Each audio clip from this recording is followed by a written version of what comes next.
I'm curious, do you know anything about like when that did come out, if they found it, like, has this cheating been going on for longer than we thought? Yeah. Because I saw someone on Twitter, like, replied to one of my tweets, and they said that they looked at genealogical records and found that there was a lot more cheating from, like, neighbors and other people in town than we know in history. Now, this is a random person on Twitter, so I don't know, but I was just curious. You seem to have read a lot about this topic. Yeah, I don't know if you can point to any specific numbers on there.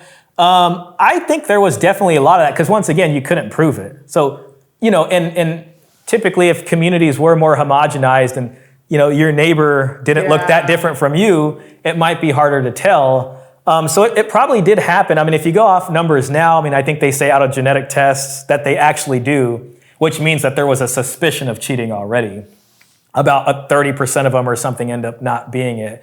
But, there were some indications where I think people might have been suspicious. If there's DNA tests, oh my God. It would have been different. No, I meant now, if there's mandatory DNA tests at birth. They should do that. But they can't. I'll tell you this. They can't because, like, let's say 20% of the population is raising kids that aren't kids. And they find out. And what is that going to do to society? Yeah. I don't think the government will ever let it happen. I'll tell you this, there's less incentive for the government to do it because from the government's point of view, they want to see children born that have legal parents that are responsible for them.